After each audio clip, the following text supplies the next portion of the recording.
Well, first of all, I don't accept that the Church Fathers created the canon. I think that's entirely the wrong category. In fact, it's the wrong category by their own talk about the books of the New Testament. Rather, they were convinced that God had given some documents that were as inspired, as authoritative, as binding as Old Testament books that were already recognized. And the question is, how do you recognize them? How do you recognize them over against competitors? So it wasn't as if the Church Fathers were going around asking, shall we create a bunch of authoritative documents and call them the canon? Rather, they were asking, granted that God has given us certain materials that we all recognize, what is the limit of those materials? And they developed certain criteria. Those criteria were fundamentally three. The first was, is the material apostolic?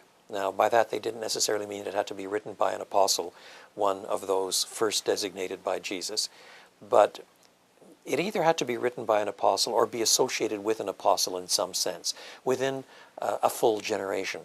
So Mark's Gospel, for example, was known to be connected with Peter. Luke was known to be connected with Paul, and so forth. But they were trying to preserve the central place of the first witnesses who were in living contact with Jesus himself, rather than allowing a long succession of later narratives to come on board. So when you start dealing with the Gospel of Peter and this sort of thing, a second century document without any living connection with Peter, long beyond the time of the apostolic period. One of the reasons why it's not accepted is because it doesn't meet the first criterion. And then second, the question was always raised, has this always been universally recognized throughout the church? That is to say, is it just some sort of local thing that's been built up by some sort of aberrant group in Egypt, let's say, or in Babylon? Or is it instead something that is massively accepted by the whole church? And you have to recognize that sometimes some documents took a little longer to be accepted in other places. They recognize that too. But that was an important criterion too, so that it was not just a parochial judgment. And then third, they wanted to ask,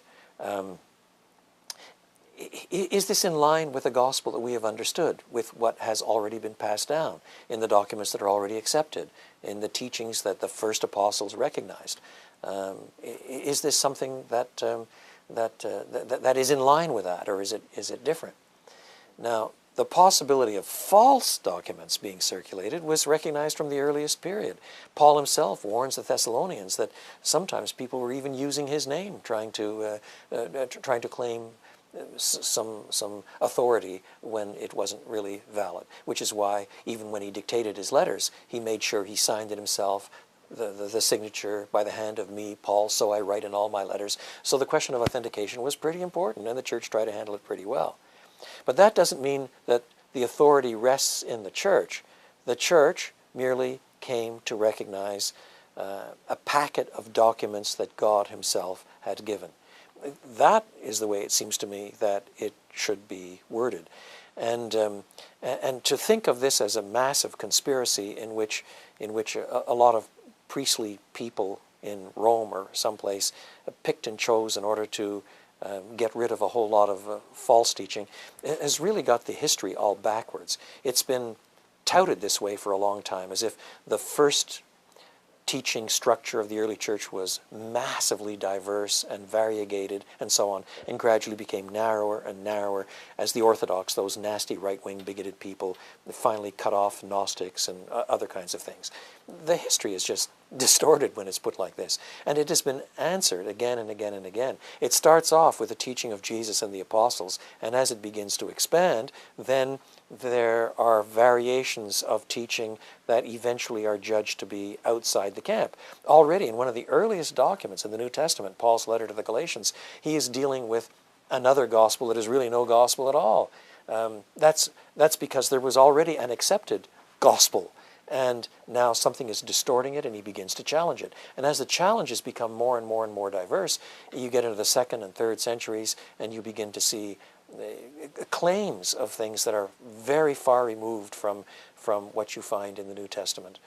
If somebody doubts this, all they really have to do is compare, let's say, the Gospel of Peter with the Gospel of Mark. I'd strongly suggest that people read the two documents and see if they sound alike, if they're talking about the same things, if they're heading in the same direction. And you quickly see that that's not the case. I think there's one other thing that needs to be said. We speak today of the Gospel of Matthew, the Gospel of Mark, the Gospel of Luke, the Gospel of John.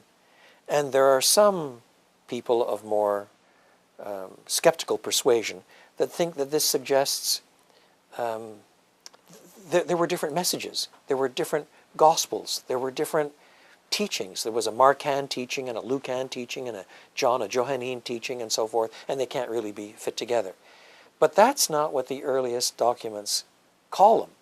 In all of the earliest documents, it's the Gospel according to Matthew, the Gospel according to Mark, and so forth. So it's the Gospel of Jesus Christ, the one Gospel, according to different witnesses with different slants, different emphases, and this sort of thing that coalesce in a variety of ways. And so it's no surprise that all four canonical Gospels, as we refer to them, the one Gospel of Jesus Christ according to four different authors, they all have a certain kind of similarity of structure too. You begin with the origins of Jesus Christ.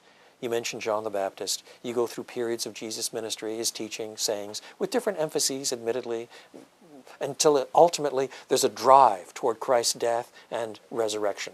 So the gospel of Jesus Christ is this message about who Jesus is, what he said and taught, and then his death and resurrection and what it means. That's the gospel of Jesus Christ.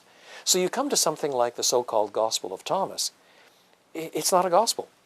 It's almost certainly mid-2nd century.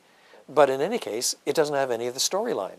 It's 114 separate sayings with 3 little snippets of narrative that don't take you to the passion and resurrection of Christ. It's not a gospel. And that fundamental distinction simply has to be acknowledged, or the history is distorted.